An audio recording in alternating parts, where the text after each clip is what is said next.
The House Foreign Affairs Subcommittee will come to order without objection. The chair is authorized to declare a recess of the committee at any point, and all members will have 5 days to submit statements, extraneous material, and questions for the record, subject to the length limitation in the rules. To insert something into the record, please have your staff email the previously mentioned address or contact full committee staff. Please keep your video function on at all times, even when you're not recognized by the chair. Members are responsible for muting and unmuting themselves, and please remember to mute yourself after you finish speaking. Consistent with House Resolution 965 and the accompanying regulation, staff will only mute members and witnesses as appropriate when they're not under recognition to eliminate background noise. I see that we have a quorum, and before I begin my opening statement, I will just thank everyone. First, thank our witness, Deputy Assistant Secretary Escobar, for arranging the change in your schedule. I want to thank the members that are present for their ability to change their schedule around to accommodate this. It's an unusual day here in Capitol Hill. It's a day that the President has come and addressed at least the Democratic caucus on legislation. It's a day that we all are scrambling and changing our schedules. And it's a day, I think, that's appropriate for today's subject matter because we're talking about democracy, often messy, often unscripted, often a case where, at least in our country, there's no rule by decree. A president just can't come down and tell the country and all the people what's going to be done. He has to come to a representative house in this democracy to do that. And each of us have the ability to represent our districts in dealing with those decisions. So I think it's an appropriate day for this because that very democracy is something that the stakes are very high in the Western Balkans. So I'll now begin my opening remarks. The Western Balkans are a complex, dynamic, geostrategic region in Europe. As a result of the changing boundaries from historic empires, the Western Balkans remains incredibly multi-ethnic, as well as religiously, geographically, linguistically, and culturally diverse. This region has also experienced a horrific amount of violence in its modern history. At the same time, the Western Balkans have worked hard to establish democracy and foster the political process necessary to speed integration into the European Union. Due to these efforts, 3 of the Western Balkan nations, Albania, Montenegro, and North Macedonia, have successively joined NATO. U.S. leadership and engagement, often in coordination with the efforts undertaken by the European Union and NATO, has been essential to the region's peace and stability. The U.S. has facilitated and supported the Western Balkans movement down a pro-Western path based on market liberalization, promotion of human rights, anti-corruption, and freedom of speech. The U.S. and this Congress continues to remain staunch advocates of progress through our mediation and democratic development initiatives in the region. So today we're holding this hearing, a day in the midst of months of profound change and uncertainty in the Western Balkans. It's now more clear than ever that there's still more work to be done. To that end, I echo Secretary of State Blinken and EU High Representative Borrell's recent joint statement, a statement supporting the accession of Western Balkan countries to the European Union, and consider this issue a top priority of the region. North Macedonia made significant concessions during the Prespa Agreement, and Albania, whose accession is paired with North Macedonia, has some of the highest pro-EU sentiment amongst its population in the entire region. The delayed accession to the process for these countries and the rest of the region has allowed malign actors to increase their influence and sow discord and distrust amongst Western Balkan populations. I call on the EU to expedite the accession process for countries who meet the appropriate conditions and to work with Bulgaria to ensure North Macedonia and Albania's accession talks can begin by the end of the year. At the same time, Freedom House in 2021 ranked all 6 Western Balkan countries as partly free, citing flawed electoral processes, narrowing space for press freedoms, as well as a lack of consistent rule of law throughout the region. Further, non-normalization relations between nations continue to spur instability throughout the entire region. To meet these challenges in Bosnia and Herzegovina, I believe further reform, the accession of destabilizing rhetoric, the productive dialogue between populations and ethnic groups to ultimately maintain peace, foster reconciliation, and respect for democratic norms are all imperative. Separatist rhetoric and illegal legislation in the Republika Srpska only further destabilizes a country with deep societal divisions. In addition, while a temporary EU-mediated deal was struck to ease a recent escalation in tensions between Kosovo and Serbia, their lack of normalized relations between the two countries continue to hinder the stability of the entire region.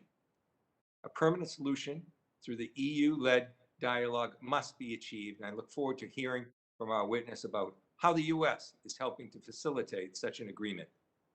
Yet, despite those ongoing conflicts and delayed negotiation processes, there are promising initiatives in the region. I continue to support interregional economic cooperation and believe that expanded trade throughout the Western Balkans will only support peace and democratic development.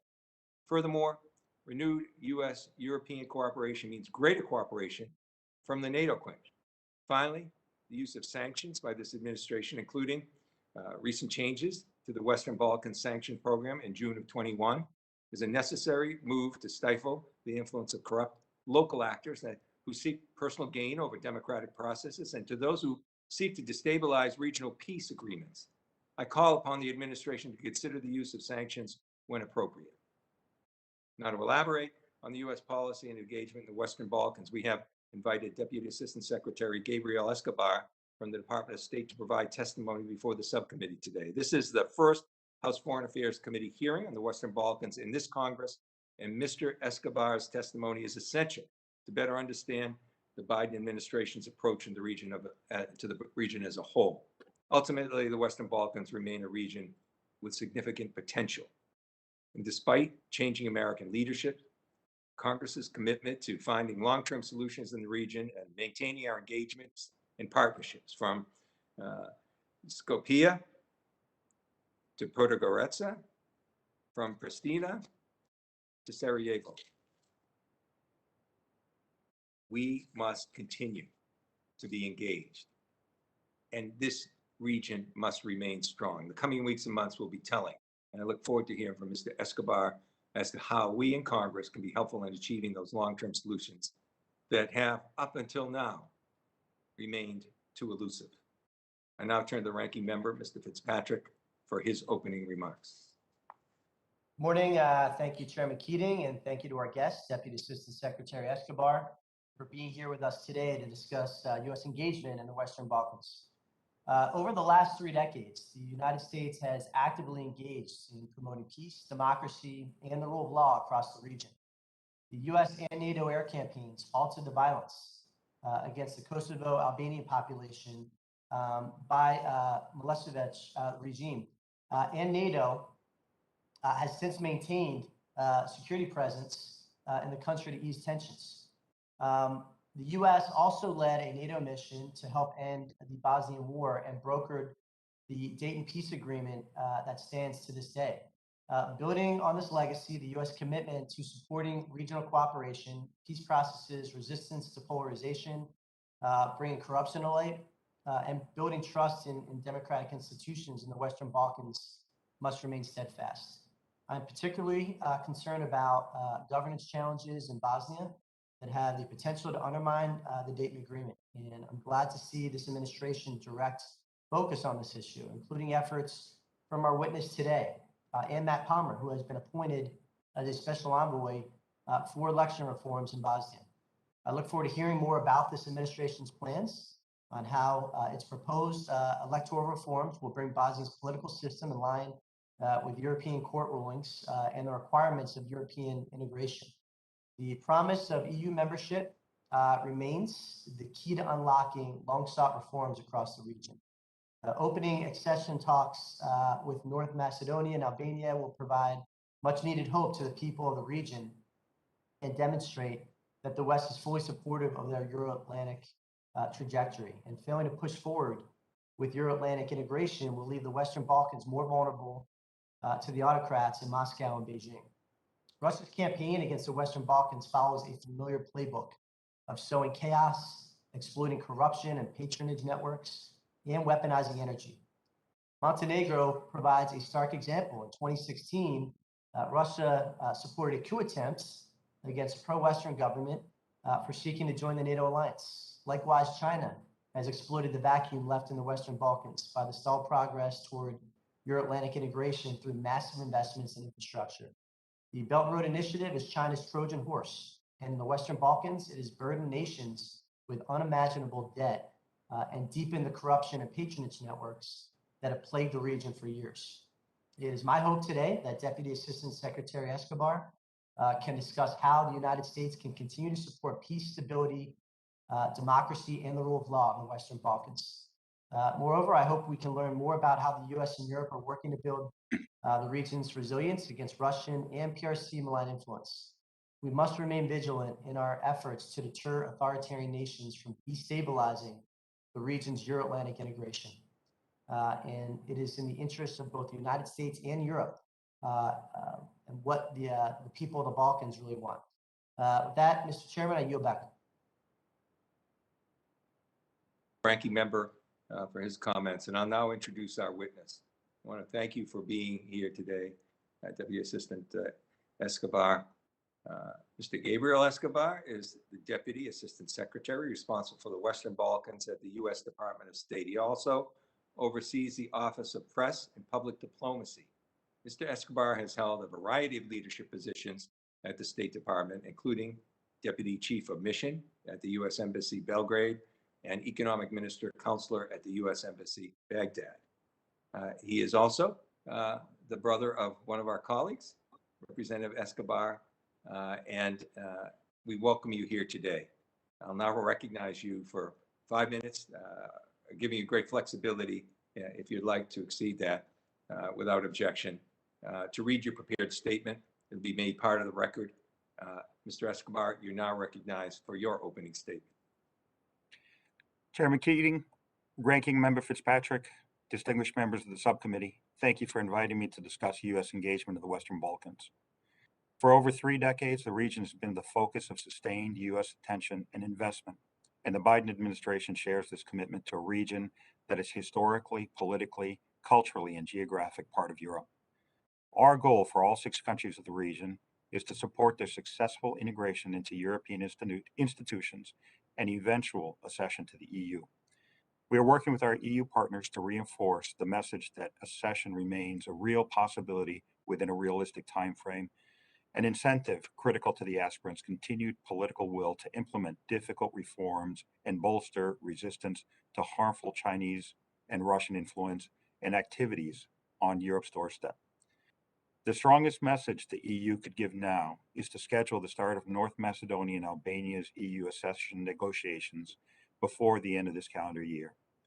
Both countries did the difficult work required. Delays since the European Council's March 2020 decision to begin that process are sowing doubt throughout the region and risk dashing the hopes of a new generation that wants a European future. That is why Secretary Blinken and the EU High Representative Joseph Borrell on October 14th released a public statement jointly reinforcing that EU accession is the only way forward for the region. Peace, stability, and prosperity through EU integration is our shared goal, and we are working together toward that objective, including by supporting the EU-facilitated dialogue as the best path to normalizing relations between Serbia and Kosovo.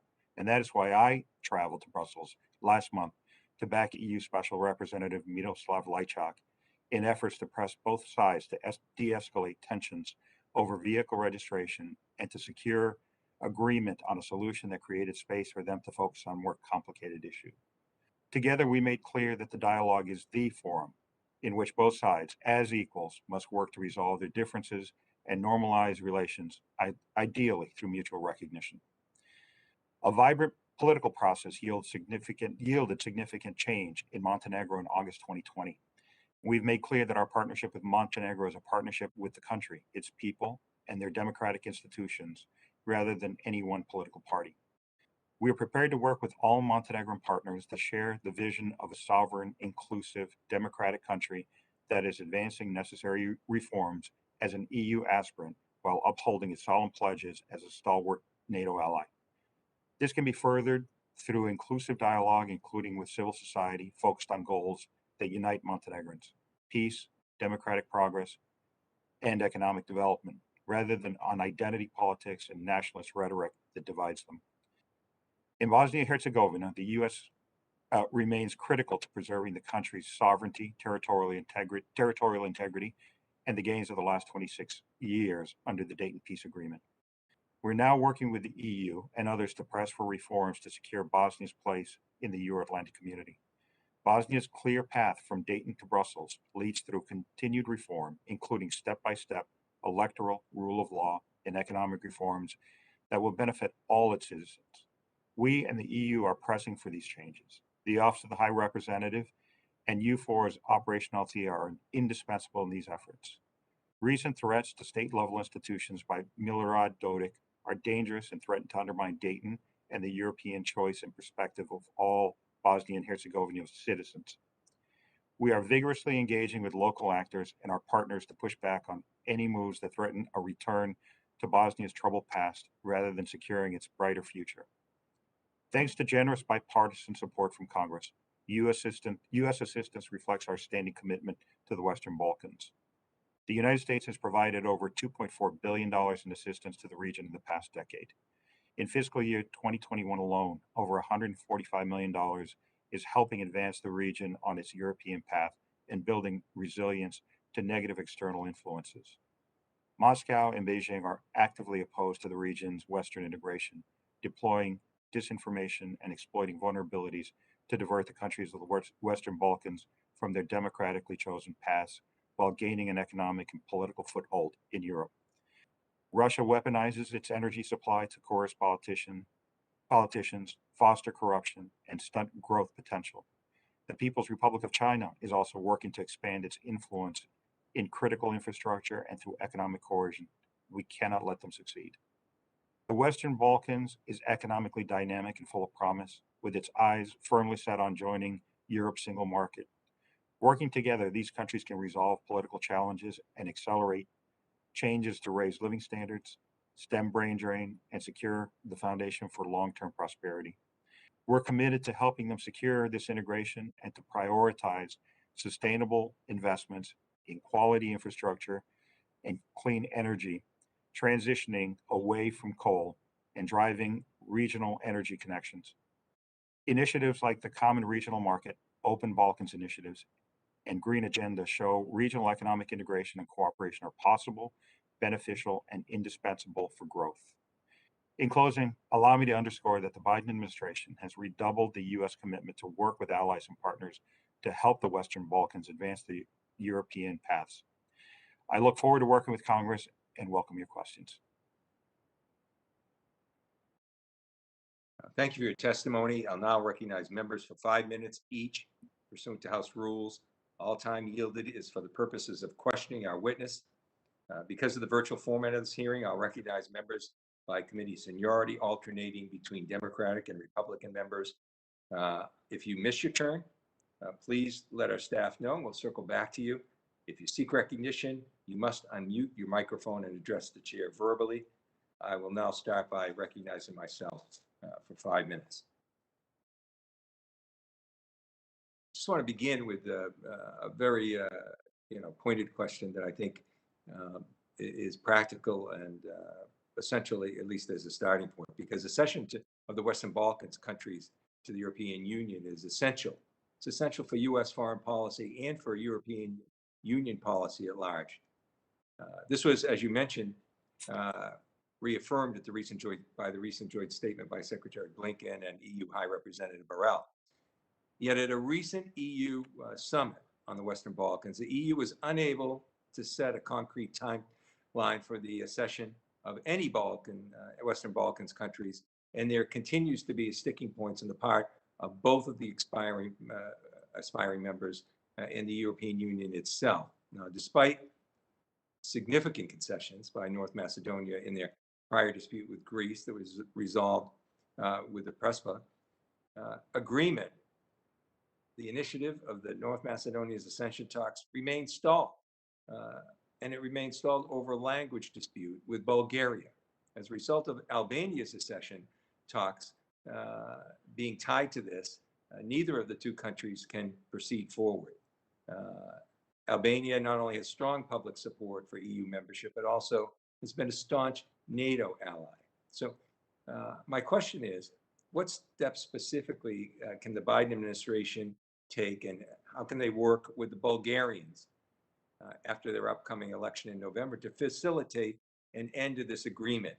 And can Congress at all be helpful in this effort? Well, Mr. Chairman, thank you for that question. The answer is that we're working with all parties. We're working with the governments of North Macedonia and the governments of Bulgaria to find a positive win-win solution. We're also working with our EU partners who agree with us that this dispute has to be resolved in a relatively short period of time. We are all in agreement that it is in our strategic interest, in America's strategic interest and Europe's strategic interest, to bring both North Macedonia and Albania into the European Union. And we hope to have this resolved in time for both Albania and North Macedonia to begin negotiations this calendar year. You'd mentioned too in your testimony about quote unquote the sowing of doubt in the region. So what would be the effects of continued delay in this area? What are you most concerned with? I'm most concerned about the next generation of the Western Balkans being disillusioned that their countries will enter the European Union within a reasonable time period. I'm also concerned that this inability to resolve it could open the door for malign external influences like China or Russia. Yeah, you mentioned China, and I suspect we'll have questions that will be asked in more detail coming forward, but we always look to Russia in this region, but China is indeed very active. Can you describe some of their activities and the concerns that the administration has about China's activities in the region? Our main concern with China initially is their economic influence in the region. So China has been one of the leaders in the region advancing non-transparent energy deals, non-transparent infrastructure deals, and there's a level of political influence that comes with that, and eventually political coercion. So it's our hope that we can empower our private sector partners to be able to counter China effectively, but working with governments, including with our EU partners, to create the opportunities for transparency and a fair playing field for all of our companies. And if we have a fair playing field, we're confident that we can compete. We can outcompete China in the region. Well, thank you. These will be issues I think we'll have members that are going to pursue with their questioning. If not, perhaps we'll get a chance in the second round or through writing. With that, I'm going to yield to Representative Wagner of Missouri for 5 minutes.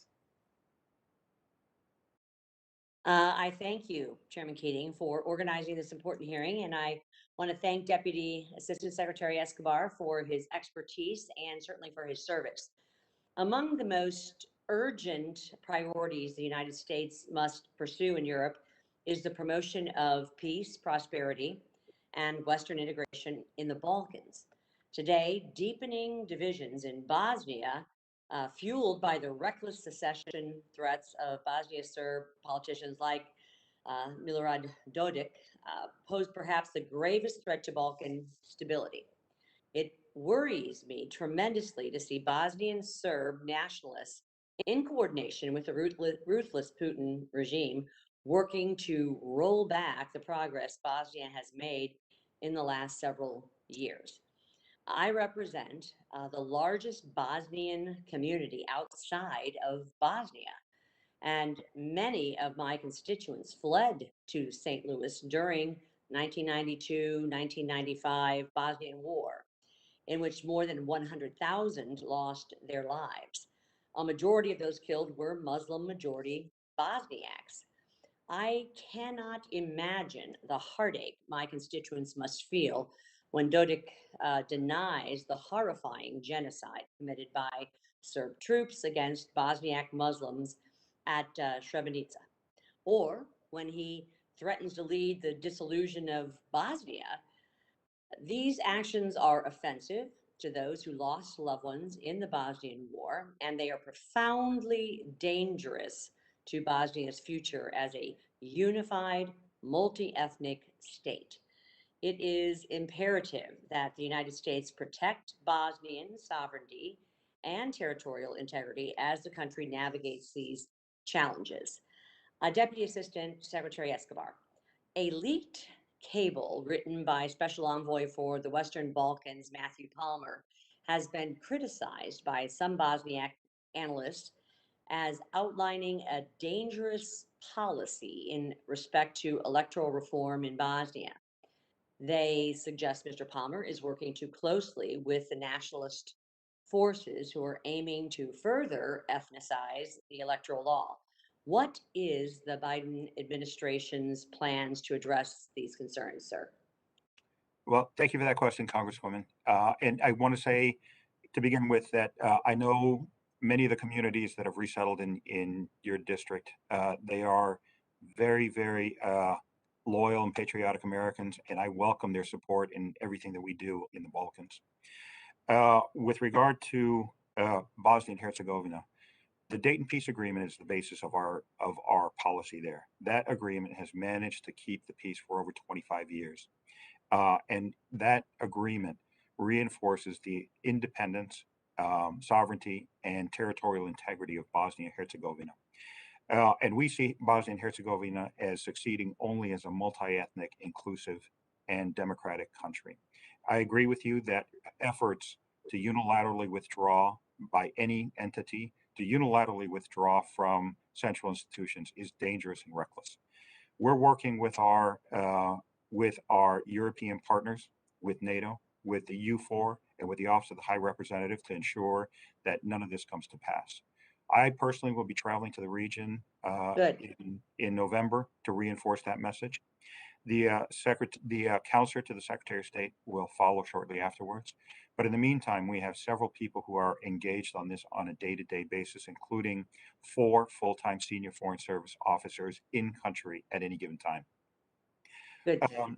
I do want to emphasize that on Matthew Palmer, who's staying on to be the representative or the person who's being sent by the Secretary to explore electoral reforms, the leaked cable actually was a briefing paper that we gave widely to the international community to consider some points about important reforms that could be made, not to further ethnicize the country, but to create greater inclusion for the country, and to allow the country to move the electoral process from one that creates obstacles and obstruction to one that allows Bosnia and Herzegovina to achieve greater political consensus and move forward in its European aspirations. Well, Dodik and his Serb and Russian allies are seeking the end of the Office of the High Representative, an independent body tasked with ensuring implementation of the peace agreement. They have called for the secession of the Serb majority Republika Srpska, I should say, and boycotted Bosnian institutions and set up governing bodies to support those of the central government. Deputy Assistant Secretary Escobar, Dodik is under U.S. sanctions for obstructing the Dayton Agreement. Why has the EU not sanctioned him as well? And is the United States pushing the EU to hold Dodik accountable? And I'm out of time, so I'd ask you to for a expedited answer, please. Yes, yes, we are working with our Europeans to make sure that there are consequences to any illegal or any destabilizing action, and I look forward to briefing you again after my return from Bosnia. Well, I appreciate that very, very much, and I'm sure the committee and the chairman and certainly our staff would welcome a briefing, and certainly my Bosnian community in St. Louis would be grateful, and I'm glad that you're going. I thank you, Mr. Chairman, for your indulgence, and I yield back. Thank you, Representative, and we will indeed look forward to hearing from you on your return. Thank you for taking the time, being on the ground, and your personal involvement in this. That's so important. And as a result of those experiences, we would ask you to join the committee in a briefing going forward when you return on what you've seen on the ground. With that, I'm going to recognize for questions for 5 minutes, Representative Wild from Pennsylvania. Thank you, Mr. Chairman, and welcome, Mr. Escobar. I'm happy to meet you. Your sister is one of my favorite colleagues, I have to say. I don't mean to pander, but she is. So I'm happy to meet you. To the point, around 400,000 Bosnians, or about 12% of the population, cannot run for parliament or the presidency because of their religion, ethnicity, or where they live. This includes Jews, Roma, and other minority groups not considered among the 3 constituent peoples identified in the Constitution. And because of these provisions, the European Court of Human Rights ruled in 2009 that the Bosnian Constitution violated the European Convention on Human Rights. Despite this ruling, the Constitution has not changed. In its opinion on Bosnia and Herzegovina's application for membership to the EU, the European Commission specifically cited this case and stated significant incremental reforms are therefore needed to ensure that all citizens can effectively exercise their political rights in order to accept the country into the EU. How can the administration work more effectively with our European counterparts to encourage these reforms? Thank you for that question. In fact, you are correct. That is the goal of the limited electoral reform that Matt Palmer is working on, is to make the electoral law compliant with that ruling. We agree with the ruling, and we do agree that Bosnia and Herzegovina have to make all the reforms, including the limited constitutional reforms necessary to make it compliant with the European Union's requirements.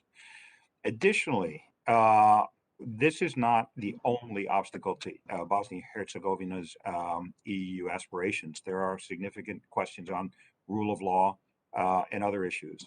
And we're working very closely with our European partners in making sure that they can meet those requirements. That is the basis of the Office of the High Representative's 5+2 agenda. And as we work through them, hopefully with a sense of urgency, we expect Bosnia will accept those recommendations for reform. Thank you. And switching gears, in October of 2020, Albania hosted the first ever Balkans Forum against anti-Semitism to combat anti-Jewish prejudice in the region. The Albanian Prime Minister called anti-Semitism a threat against our own civilization.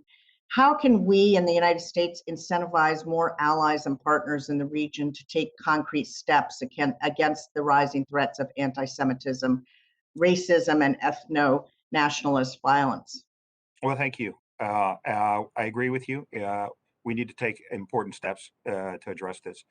The department has a special envoy for Holocaust issues and anti-Semitism, and that envoy makes regular visits to the region, and to all of Europe, to encourage countries to appoint similar people to appoint people to similar positions. But at the same time, we make it a regular part of our engagement with governments in the region, including with Serbia, Bosnia and Herzegovina, Croatia, and Albania, among others. So we hope that we have at least raised the awareness and raised our concerns to the government. And I would say that those discussions have yielded significant progress in the cases where I have personally been involved. So let me ask you, I know that the region may be susceptible to anti-Semitism precisely because of its history of interethnic prejudice and violence, but do you see opportunities to display this tragic history and the progress that has been made as a case study for why we need to combat these trends, not just in the Balkans, but also in Europe more broadly and around the world? I do. I definitely do think there's opportunities for that. And based on my interactions with regional leaders, I would say that that dialogue would be a welcome one. Thank you very much. I yield back, Mr. Chairman.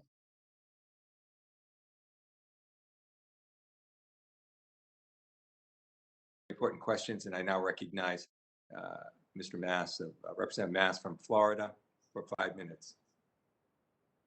If I see that Mr. Representative Mass isn't on the screen at the moment, so I'll recognize Representative Musa from Pennsylvania for 5 minutes. Thank you, Mr. Chairman. Thank you to the ranking member. Appreciate you putting all this together. Secretary Escobar, thank you very much.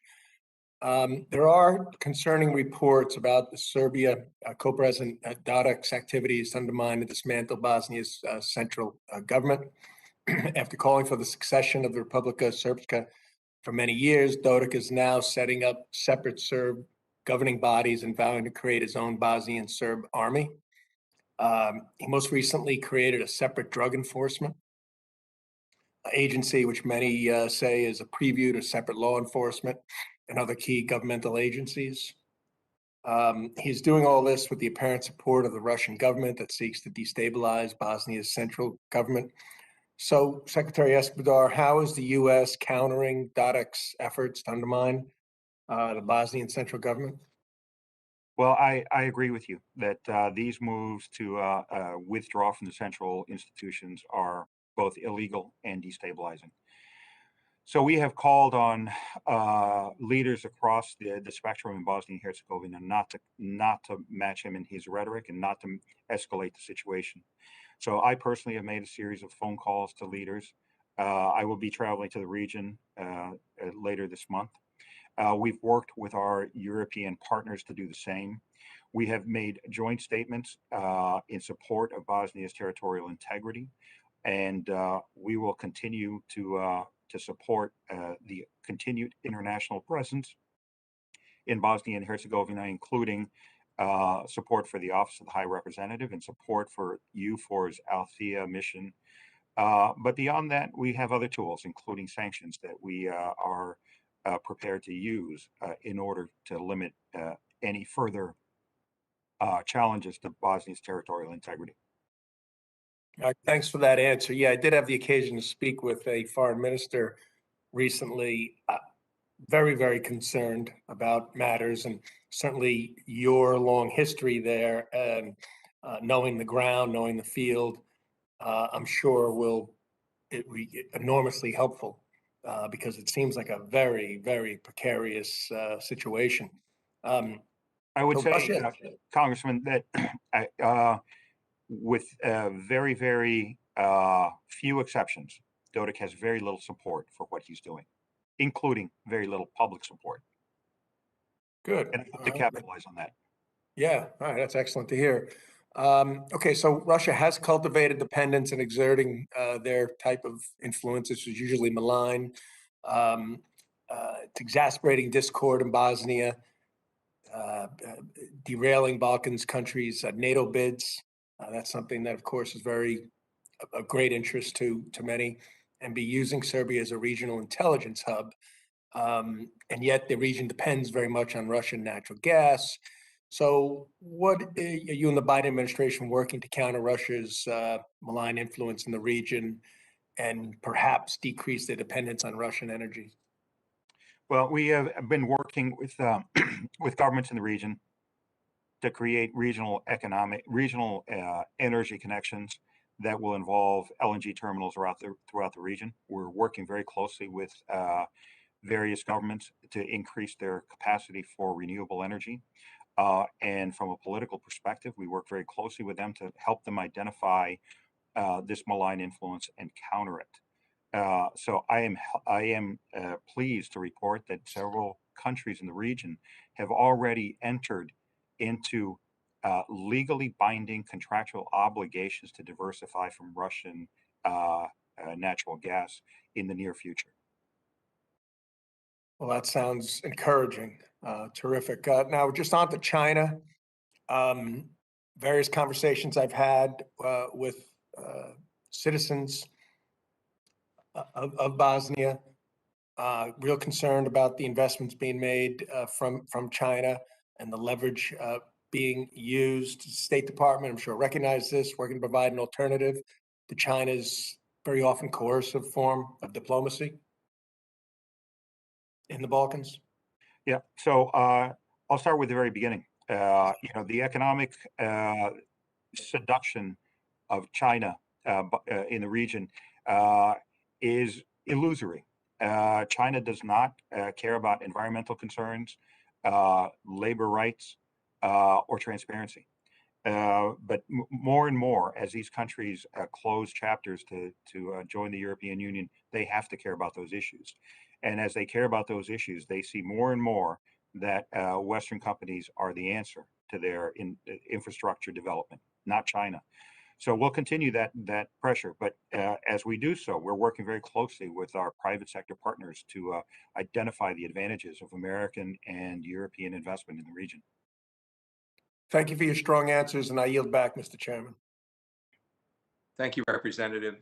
Chair now recognizes Representative Titus from Nevada for 5 minutes. Thank you, Mr. Chairman. Just to follow up with the previous question, you mentioned some of the countries are joining in agreements on natural gas. I know there's one that's set to start in July 2022 that involves Greece and Azerbaijan and Bulgaria, IGB, I think. That seems to be on track, but it could be supply natural gas to other countries as well. Do you see any movement in that direction, or what can we do to help to expand that? Well, thank you for that question. And yes, your engagement is always welcome. I would say that that is not the only initiative underway to diversify the energy supply in the Western Balkans. The liquid natural gas terminal in Kirk, Croatia, is already supplying half of Croatia's gas needs and could be set to expand to other countries soon. There are other initiatives, including an LNG terminal in Greece that is looking to expand northward and could be and will effectively challenge Russia's stranglehold on the region in the southern part of the Western Balkans on gas. And beyond that, we are looking with our private sector partners to develop wind farms, hydropower, and in solar fields to help reduce their dependence on Russian natural gas. That's good. That's good news.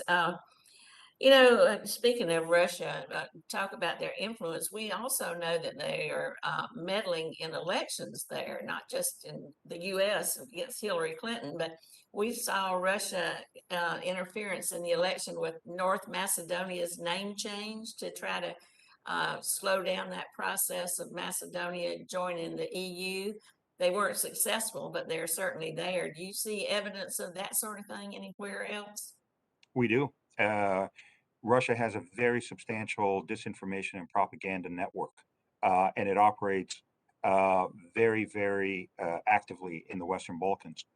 We're working very closely with our EU partners, with NATO, to help them identify those threats to their electoral space, to their media space.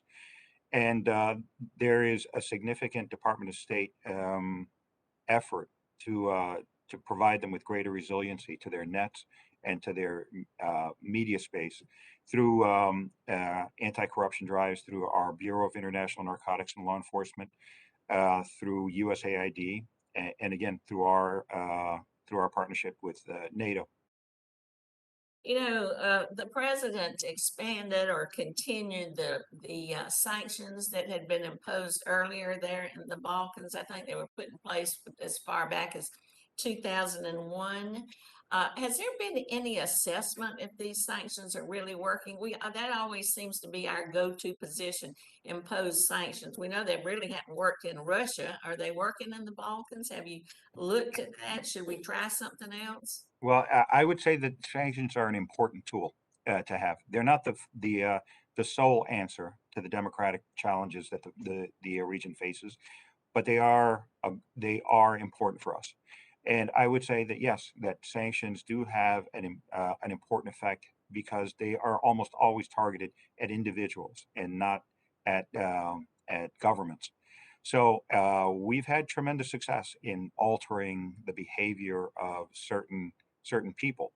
And I can attest to the fact that in the late 90s, the sanctions and the threat of sanctions were an effective tool in helping us get rid of Milosevic.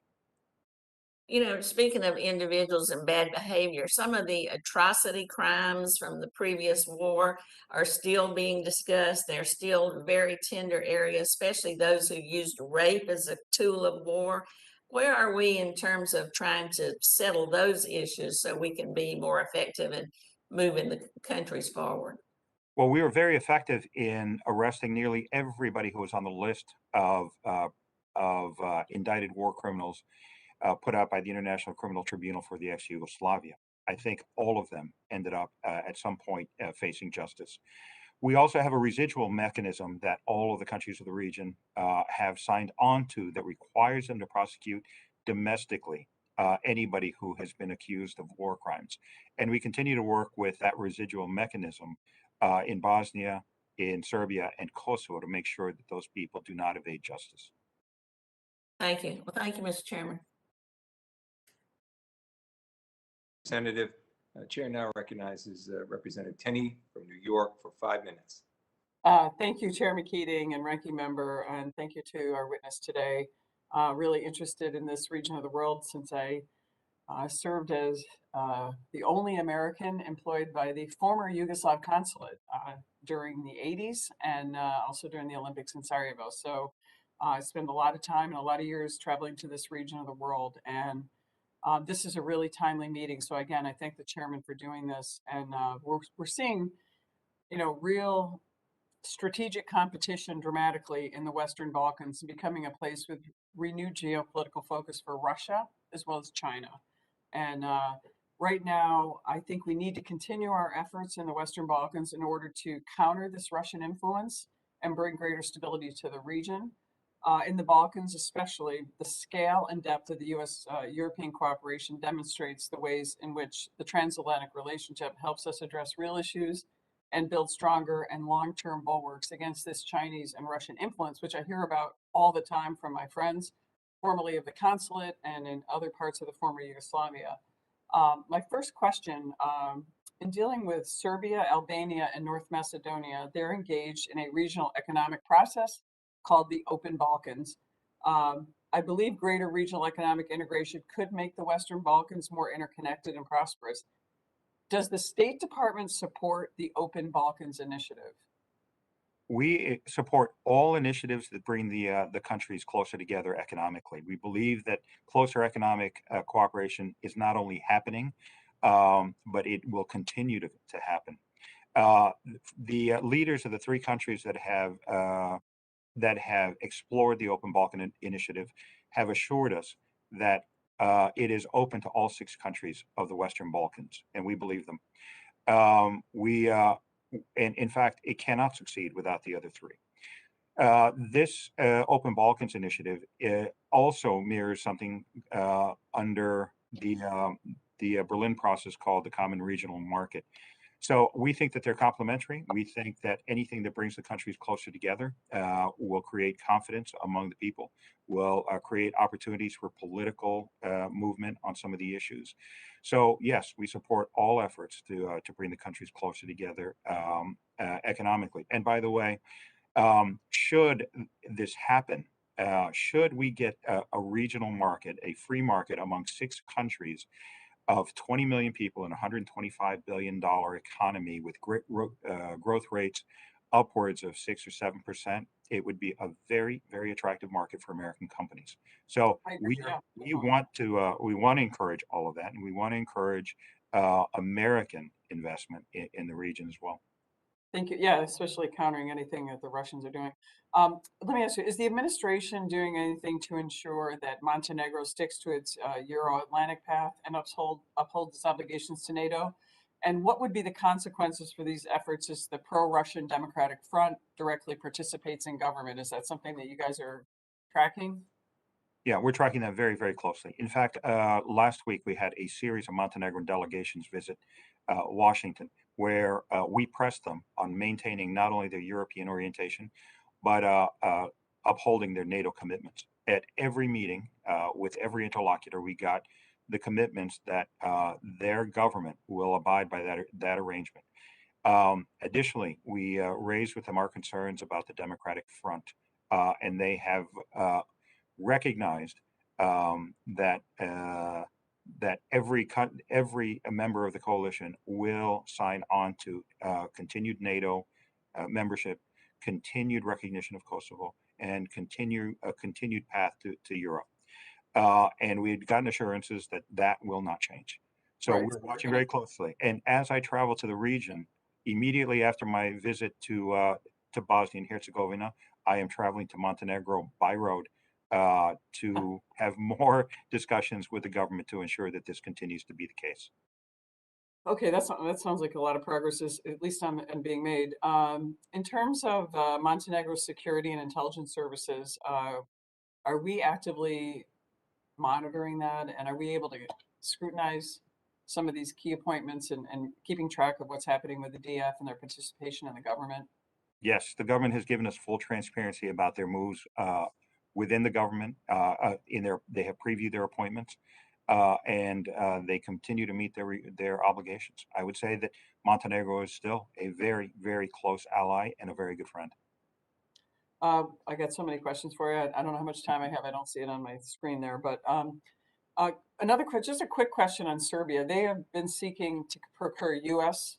Original military equipment for peacekeeping operations. They're obviously a leading European contributor on a per capita basis to peacekeeping around the world. But while Serbia isn't a member of NATO, Serbia's use of U.S. origin military equipment would increase interoperability between the Serbian military, the United States, and our allies. Do we support procurement of U.S. military equipment between Serbia and the United States? And what are the concerns you may have on that, obviously with the Russian influence in the region? I would say that our relationship with Russia with Serbia is improving at the expense of Russia. We currently have a very strong partnership between the Serbian military and the Ohio National Guard. And every time they do an exercise, it displaces a Russian exercise.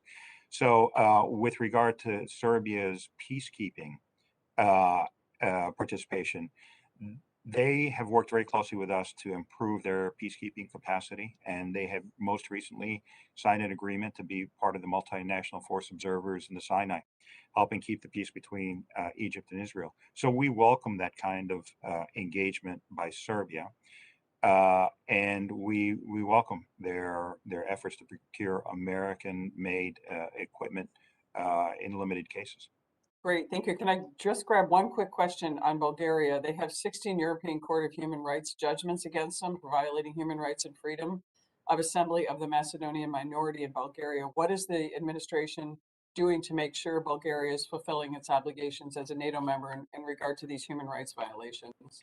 Our ambassador in Sofia is working very closely with her European partners on the ground to make sure that these issues get addressed. The basis of our relationship with our European partners is about values, and not just common interests, but shared values. And anything that violates that bond is of great concern to us. Great, thank you. I appreciate the questions. I think I'm running out of time, but would love to submit questions on but they were great. Bosnia when we get there too, because I have a large Bosnian refugee population, as Representative Wagner does. But thank you so much. I really appreciate the answers and direct answers to our questions. Thank you. Thank you for sharing your experience with us. And Chair recognizes Representative Brad Schneider for 5 minutes. Thank you, Mr. Chairman. And first, let me thank the Chairman for your leadership on our resolution we are introducing later today, reaffirming the U.S. Commitment to global climate cooperation ahead of the COP26 meetings. And Deputy Assistant Secretary Escobar, several things. One, thank you for your time today and sharing your background. I'll echo my colleagues' enthusiastic appreciation of your sister and her role in our thing. And so thank you for that. I also want to associate myself with my colleague, Representative Wild, as well, with her concerns about anti-Semitism in the region. I very much appreciate your response to that. What I want to focus on is really the issues of foreign influence in the region, in particular, as you've already talked about to some extent, Russia and China, relative to the European Union and the United States. Influence can take many different forms, including political, military, economic, cultural. So I know you've touched on some of these things, but could you expand a bit on how Russia and China are trying to exert broader influence in the Western Balkans, where they are succeeding, areas of concern, where perhaps they're less successful, but then most importantly, I would love your thoughts on how the U.S. with their European allies is pushing back, where we are successful, where we need to perhaps change our approach. That's a very good question. Thank you, Representative. We are very concerned about Chinese and Russian malign influence in the region, and do not manifest themselves in the same way. So I'll start with Russia. Russia has very little to offer the region. They provide almost no investment. They provide no humanitarian assistance, no development assistance. And so what they have to offer is division and ethnic tension. And they work that as hard as they possibly can as a way of undermining the multi-ethnic and democratic nature of tendencies of some of these countries. So we work politically in ways to make those countries continue on their path, to make them aware of the dangers of not countering this kind of rhetoric and allowing it to operate in their media space, in their virtual space, and in their political space. The answer to this one, and it'll be the same answer to the question of China as well, is to anchor these countries in the community of Western democratic nations through European Union membership. That's why accession is so important. With regard to China, China operates most effectively in the economic sphere.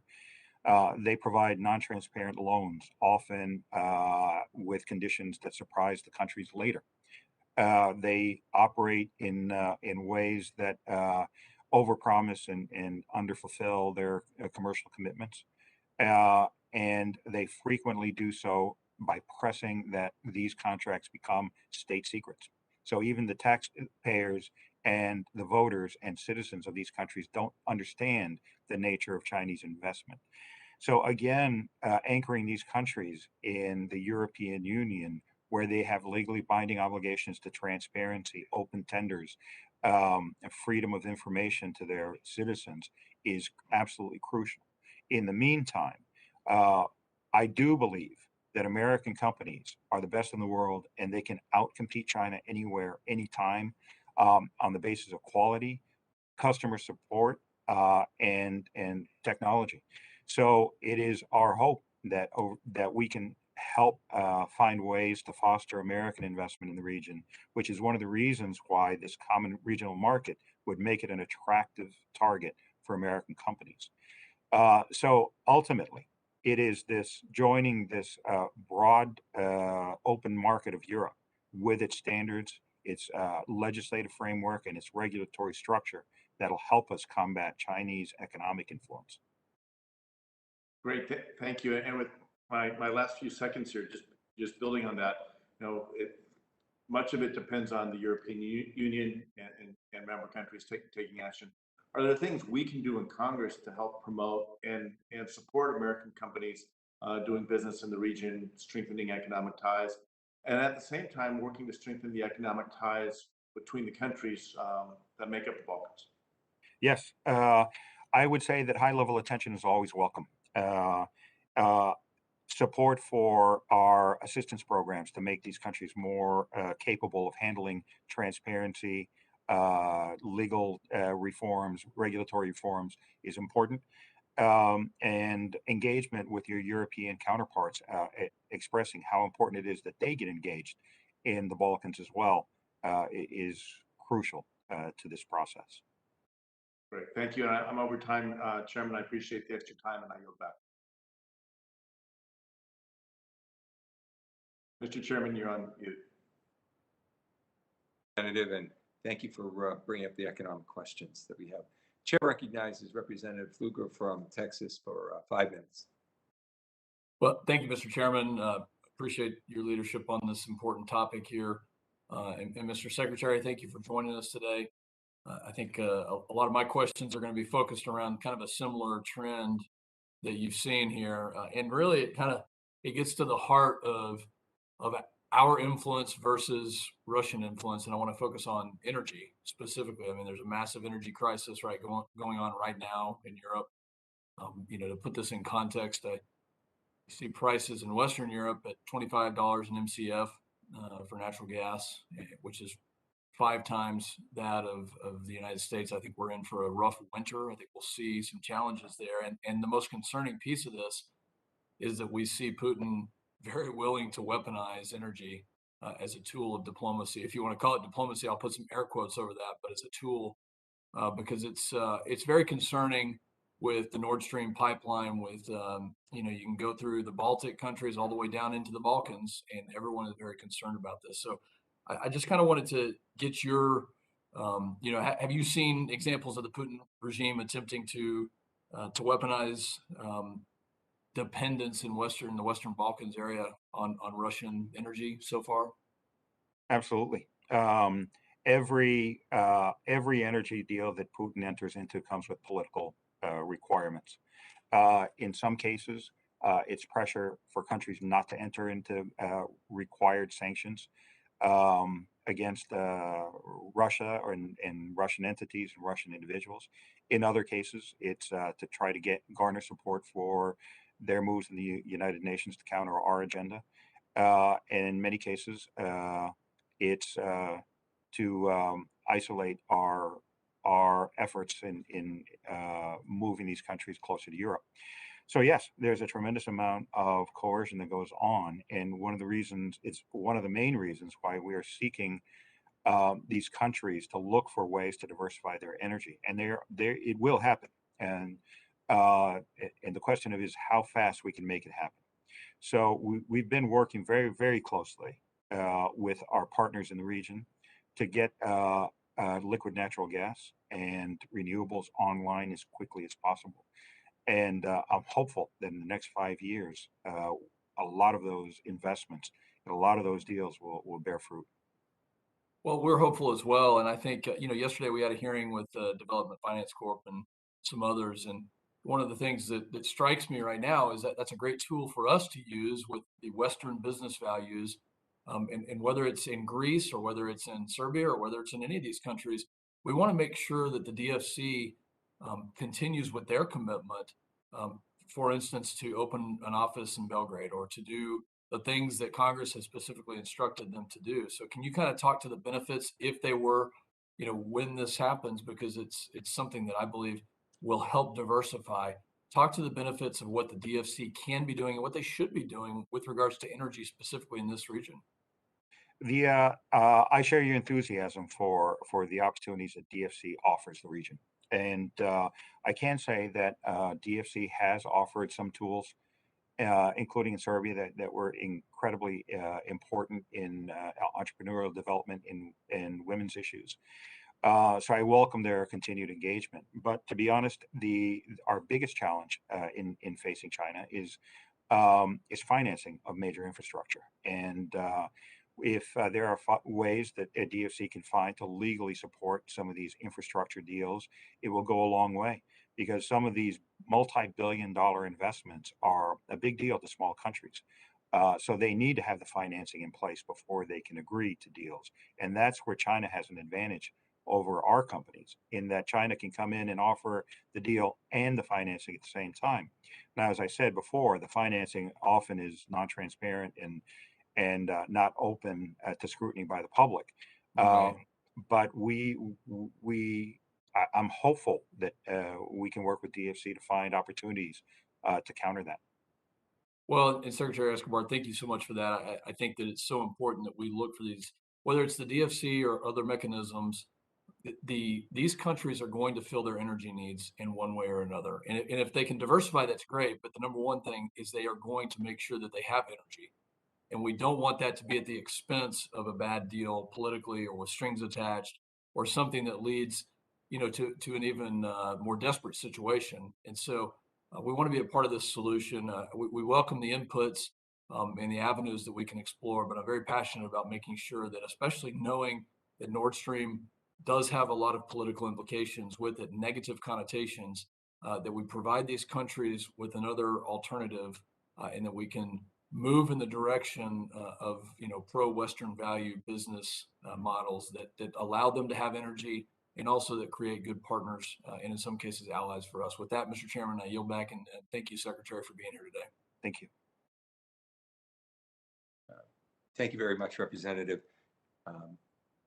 Both Representative Tenney and myself would like to take a few minutes for a second round of questions, limited to 3 minutes apiece. I thank Mr. Escobar for his flexibility in doing this. I'll just recognize myself quickly for an area that I just wanted to emphasize. The Biden administration in your office, how are you working with Serbia and Kosovo, as well as our EU partners, to help facilitate the EU-led dialogue? And have the recent flare-ups impacted these negotiations or broader negotiations? Well, the most important thing is, from our perspective, the dialogue is the forum in which solutions are going to be found. So we strongly support Special Rep Lychak's efforts to move this dialogue forward. So from our perspective and the perspective of our major allies, our hope is that we can help the countries implement the agreements that they've already made, abide by the agreements that they've already committed to, and help them create the institutions or the political, implement the political resolutions effectively. And in the meantime, while we are not part of the dialogue and we are not part of the negotiating process, we still work very closely with Mr. Lychak in encouraging the parties to be flexible, pragmatic, and solution-oriented. And the most recent flare-up, I think, showed the opportunities that we have in working together, because what it ended up doing is proving that the dialogue does work as a forum for resolving problems. And I look forward to Mr. Lychak's continued aggressive work in moving to more challenging issues. Well, thank you. I think that your personal involvement, the attention of the Secretary, is important to reinforce our beliefs and our interest in the area. And I think today's hearing also, besides the discussion of sanctions, it also went into the importance of our economic involvement, that of the EU and the US in the area, in energy and other economic activities. I think that will strengthen our hand diplomatically in shaping resolution to so many of these conflicts. I'll now recognize Representative Tenney for 3 minutes. Thank you, Mr. Chairman. I just want to clarify something, Mr. Escobar, on the DFC presence in Belgrade and supporting the private investments in the Western Balkans and the Aegean. Is that something that, are we committed to that still? And will we be putting a person in place there? I don't know. I didn't catch a precise answer to that. Is the reason we don't have someone because we're deciding whether to do it, to put someone there, or because we just don't have the right person to go there? Congresswoman, I don't know what the internal deliberations of DFC are. Okay. I can only say that the Department of State welcomes DFC's presence in the Western Balkans. We think DFC has a lot of tools that will make an enormous difference. And we are engaging with DFC in looking for ways that they can employ the entire array of their tools to address some of the issues that we're facing. Oh, great. Thank you. I just want to get to another question, because you've said that expanded U.S. sanctions regime for the Western Balkans could be used very aggressively to tackle the widespread corruption in Bosnia-Herzegovina. Can you explain in more detail how the Biden administration plans to use these expanded authorities? And has the threat of sanctions been used to bring Bosnia-Herzegovina's different parties to the table on election reform? And I know this comes down to a lot of people not understanding some of the regional issues where Bosnia and Croatia are so close to each other. Can you answer that? And then if there's a way that we can have Croatia get their representation somehow. And I know that there's cross nationalization. A lot of Bosnians Mhm. Bosniaks are Croatian nationals, and they're also Croatians who are Bosnian. So obviously, this is probably a remnant of the old Yugoslavia. But can you just, what is the sanction regime, and how are we going to resolve this sort of election issue that's sort of Right. a Well, I'll start with the easy Yeah. answer first. Croatia is a signatory to Dayton, and they have a legitimate interest in what happens in Bosnia and Herzegovina.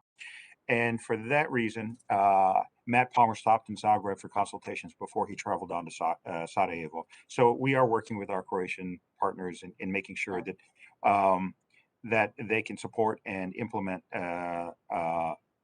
their end of their requirements. With regard to sanctions, the new expanded authorities have not been used yet, but we intend to use them very aggressively. And they can be used both against entities and individuals, but they're more effective when they're used against individuals. So in my personal experience in the Balkans, sanctions have been very, very useful in getting either unhelpful actors to get out of the political space, or to isolate them, or to change their behavior. So it's our intent to use them. Yes. quick question? Would you support a Dayton 2 to reconsider and a new version that, as Representative Turner introduces each year? Would that be something you'd support? I don't. I mean, the Dayton Peace Agreement has been successful in keeping the peace for over 25 years. And I believe that with limited constitutional reform, with step-by-step electoral and judicial reforms, we can get to a more functional place in Bosnia. Great. Well, thank you so much. I really appreciate the extra questions and your time. Thanks so much, Thank Mr. you. Chairman. I'm grateful. Thank you very much. As you can see, Mr. Escobar, there's been great bipartisan interest in the region. I think that's very important to underscore from Congress.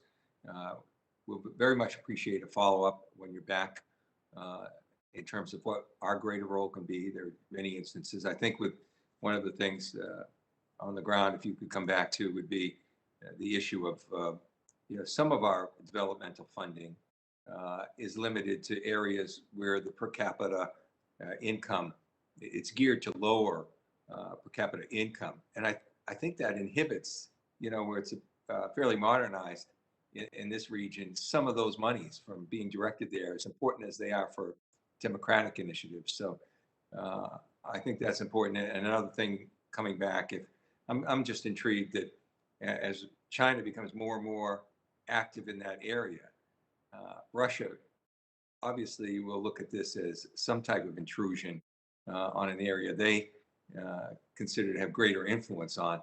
So I'd also, as a follow-up, be very curious as to what you're finding out with that. So I want to thank you for your time. I want to thank all the members on a very difficult day where we had to do some shifting, but we did not want to delay this hearing. The timing of this is important. The issue is important. This is an issue when our subcommittee was forming early in this Congress. We wanted to make sure we had a hearing on the Western Balkans and emphasize this. I think it's very important. So I appreciate your participation. Look forward to a successful trip and to come back and further brief this committee on what you see on the ground. Thank you, Mr. Chairman. So with that, members of the committee will have 5 days to submit statements, extraneous materials, and questions for the record, subject to the length limitation that are there in the rules. I want to thank the members again for adjusting around a busy day and for their participation in really what was a very timely and important hearing. With that, I will call this hearing adjourned. Thank you.